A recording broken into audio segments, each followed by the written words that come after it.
आज प्यारे दोस्तों सभी को नमस्कार।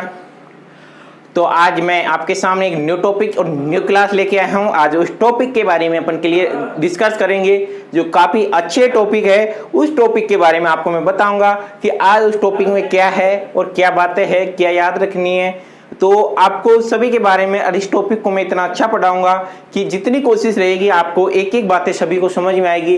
जिस टॉपिक के बारे में अपन डिस्कस करेंगे, कंपटीशन के हिसाब से इस टॉपिक को काफ़ी महत्वपूर्ण टॉपिक माना जाता है। तो इस टॉपिक को आपको मैं दिखाऊंगा कि इस टॉपिक में क्या क्या है और क्या नहीं है। तो इस टॉपिक के बारे में यदि अपन डिस्कस करेंगे कंपटीशन के हिसाब से, समय, दूरी और चाल, तो इनके बारे में डिस्कस करेंगे। समय के बारे में, दूरी के बारे में, चाल के बारे में, यदि इन दूरियों को कैसे चला जाता है, कि दूरी को बढ़ाने पर क्या होता है, चाल को बढ़ाने पर क्या होता है, समय ज़्यादा लगने के लिए, कम लगने के लिए क्या होता है। तो इन सभी के बारे में अपन जानकारी लेंगे कि भाई समय को कैसे ज्ञात किया जाता है, कि दूरी को कैसे ज्ञात किया जाता है। इन तीनों के अलावा आपको कोई नहीं चलेगा। पहले कि आपके सामने मैंने कहा था कि समय, दूरी और चाल,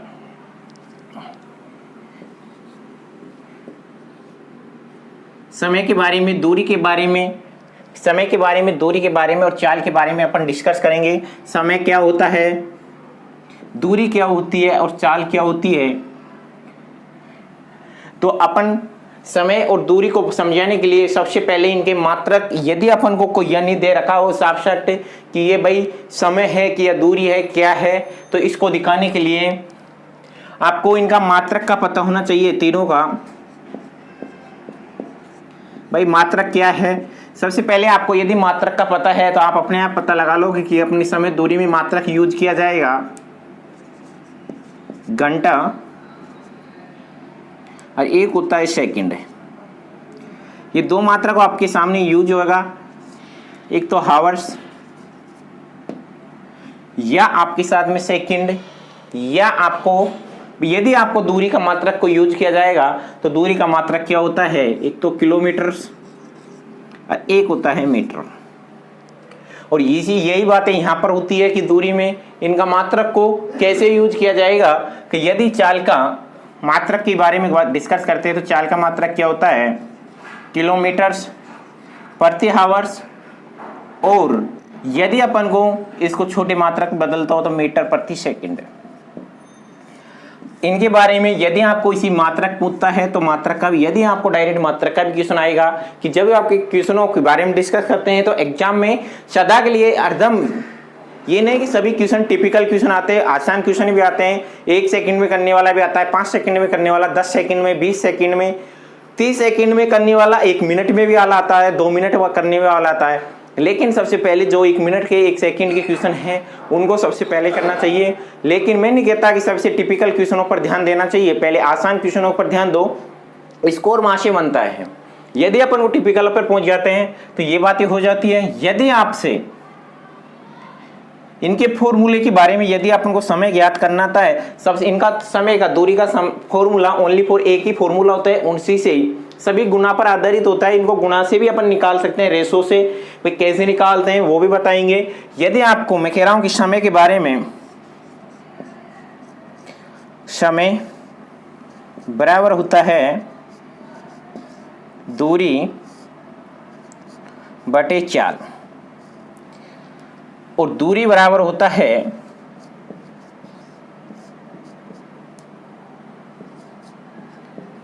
चाल इंटू समय।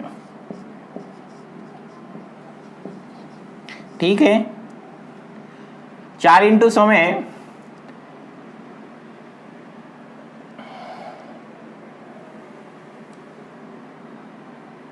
फिर चाल का मात्रक क्या होता है, चाल का फॉर्मूला, चाल बराबर दूरी बटे समय। यदि आपको ये तीनों फॉर्मूले एक ही फॉर्मूले की याद करने की आवश्यकता है कि ये आसान तरीके से, यदि कोई ये कहता है कि मैथ को बिगर फॉर्मूले हम पढ़ा सकते हैं। मैं तो नहीं कह सकता किसी को भी भाई बगैर फॉर्मूले मैथ पढ़ाई जाती है, लेकिन मैथ ये हो सकता है कि फॉर्मूलों को याद कैसे किया जाता है, हमने कैसे किया है, आपको कैसे करना है, ये जरूर सिखाने की बातें होती है कि आपके सामने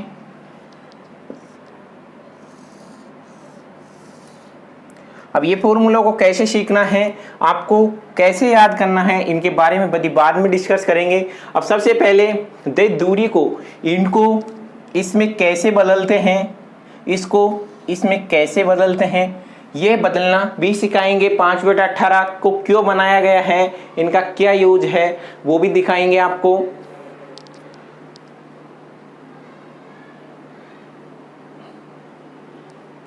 तो ये बातें हो गई हैं। तो इसके बाद में यदि आपसे मैं कहता हूं कि 1 आवर्स बराबर क्या होता है 3600 सेकंड, यदि इधर लिखते हैं 1 किलोमीटर बराबर क्या होता है 1000 मीटर, ये बातें तो आपको सभी को आती होगी या सभी को समझ में आता होगा। लेकिन यहां पर लिखते हैं अपन, यदि अपन को 1 किलोमीटर प्रति आवर्स दे रखा हो या उसको अपन को चेंज करना होता है, किसमें चेंज करेंगे अपन, मीटर प्रति सेकंड में।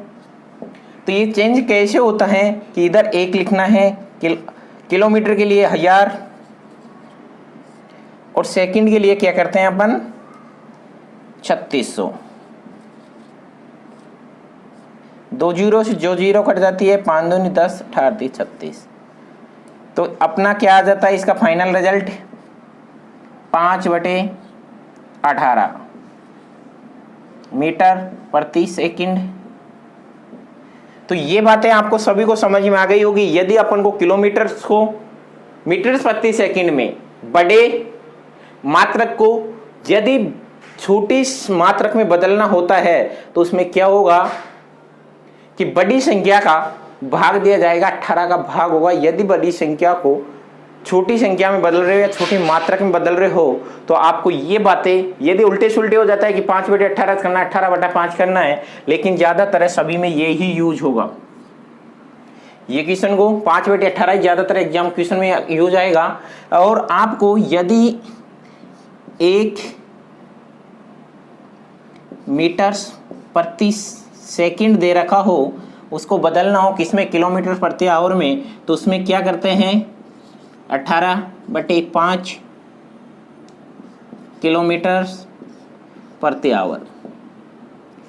ठीक है, ये बातें आपको सभी को समझ में आ रही होगी कि भाई इनको कैसे दिखाना है। कि यदि आपको मैंने कहा था क्या 1 किलोमीटर प्रति आवर को चेंज करना हो किसमें, मीटर प्रति सेकंड में, तो क्या करते हैं मीटर्स प्रति सेकंड 5/18 से मल्टीप्लाई कर देते हैं। ये बातें आपको सभी को समझ में आ गई होगी। तो यदि ये समझ में आ गई तो इस चैप्टर को ये सोच लो कि यहाँ से खत्म हो गया। और कंपटीशन के अनुसार से किस अनुसार से सवाल क्या करने होते हैं उनको अपन निकालते हैं। तो वो तरीके यदि आपको मैं बताऊंगा कि भाई किन किन तरीकों से आपको इन सवालों को आप अच्छी तरीके से निकाल सकते हैं, उनके बारे में अपन डिस्कस करेंगे। यहाँ तक तो आपको बेसिक, जैसे कि आपकी कोई सी भी क्लासें होती है छोटी मोटी, जैसे कि 8th class, 10th class, 12th class, जिसमें ये टॉपिक होता है तो यहाँ से ही क्वेश्चन आता है। उनमें फॉर्मूलों की और की आवश्यकता नहीं रहती, लेकिन सभी में और भी फॉर्मूलों की आवश्यकता होती है। तो उन फॉर्मूलों के बारे में मैं डिस्कस करूंगा सभी को। यदि अपन को बे फॉर्मूले याद नहीं है तो ओनली एक फॉर्मूले से ही सभी में काम चल जाएगा। यदि समय दूरी चाल को ज्ञात रखते हैं तो अपने आप याद हो जाता है। तो ये आपको सभी को याद होगा। मैं इसको कंपटीशन के अनुसार से इसमें मैं पॉइंट लिखाऊंगा, वो पॉइंट इंपोर्टेंट है, ये सभी ने लिख लिया। 3 पॉइंट है। यदि 3 ही चीज है इसमें, समय और दूरी और चाल, यदि आपको मात्रक समझ में आ गया तो इनके मात्रक के बारे में 1-2 क्वेश्चन डिस्कस कर लेते हैं। मैंने कहा था कि क्वेश्चन 1 नंबर लेते थे अपन 54 सभी किलोमीटर प्रति आवर में है। तो मीटर प्रति सेकंड ज्ञात करो। भाई ये ज्ञात करनी होती है, पहले ये किलोमीटर में दे रखा है, किलोमीटर प्रति हावर्स।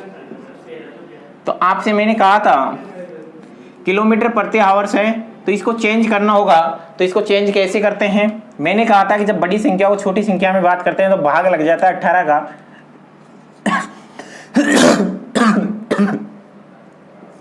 5/18। अठारह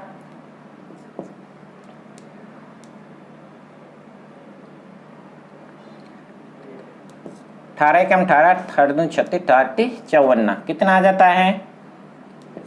15 मीटर प्रति सेकंड। भाई बड़े मात्रक को छोटे में 5/18। यदि अपन अगला क्वेश्चन ले लेते हैं, जैसे कि 100 किलोमीटर प्रति हावर, इसको 100 को चेंज करना होता है, तब क्या आ जाता है? 5/18। यदि इसको इधर आ जाता है 9 आ जाता है, इधर कितना आ जाता है? 50। तो ये आ जाता है कि 250/9 मीटर प्रति सेकंड। यदि आपने ये चेंज कर लिया है तो आपको इधर लिखता हूं कि मैं मीटर प्रति सेकंड को किलोमीटर प्रति हावर बदलो। तो ये कैसे बदलते हैं? यदि मैं 54 को यहां लिखता हूं, 54 मत मानो, 100 मान लेते हैं। 100 मीटर प्रति सेकंड को अपन किस में बदल रहे हैं? किलोमीटर प्रति आवर में। कैसे? अब मैंने कहा था कि अब यदि अपन कुछ बड़े मात्रक छोटे मात्रक को बड़े बदल रहे हैं तो बड़ी संख्या का गुना हो जाता है। तो वो कैसे होगा कि 18/5। तो बड़ी संख्या का जब भी छोटी संख्या को बड़ी संख्या में बदल रहे हैं तो बड़ी में कहता है बड़े का गुना होगा। तो 20 आ जाता है 18×36 किलोमीटर प्रति हावर। तो ये बातें भाई चेंज करना 5/18 और 18/5 को कैसे निकालते हैं, कैसे हल निकालते हैं, उनको आपको समझना होगा। यदि बातें समझ में आ जाती हैं आपके, तो इसमें 3 पॉइंट और होते हैं। यदि वो तीनों पॉइंट आपको समझ में आ जाता है तो ये सोच लो कंपटीशन का, इसी का टाइम एंड डिस्टेंस का ये समझ लो कि टॉपिक आपका क्लियर है और ये टॉपिक कंप्लीट हो जाता है। तो यदि यहां से कंप्लीट हो जाता है तो इसके बारे में यहां से डिस्कस करते हैं कि 3 टॉप पॉइंट क्या है। तो आपसे मैं 3 पॉइंट के बारे में बात कर रहा था कि तीनों पॉइंट क्या है, उनको नोट के रूप में लिखने होगा, काफी इंपॉर्टेंट भी है और ओनली कंपटीशन के अनुसार है। कोई भी भाई यदि कि क्लास में पढ़ाते हो, छोटी क्लासों में कभी भी ये टॉपिक किसी को नहीं बताना। और ये किस पर आधारित है? समय बराबर दूरी बटे चाल।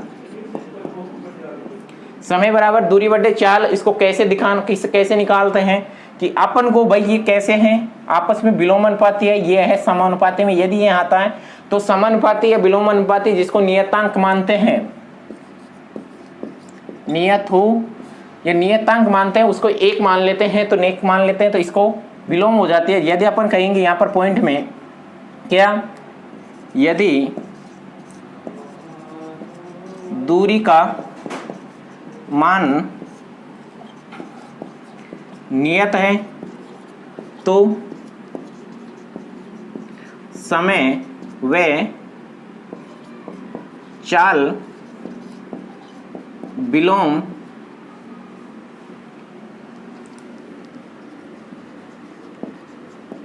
अनुपाती होती है।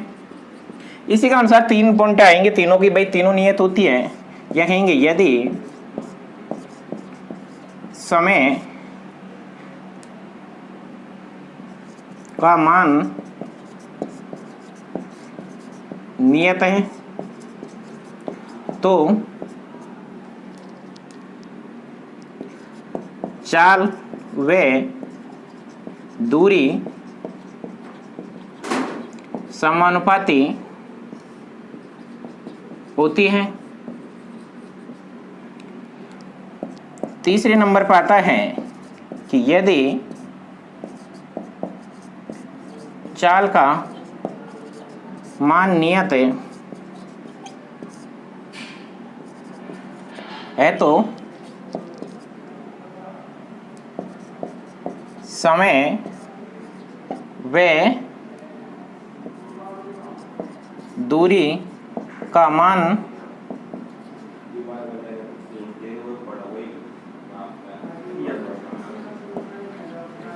समानुपाती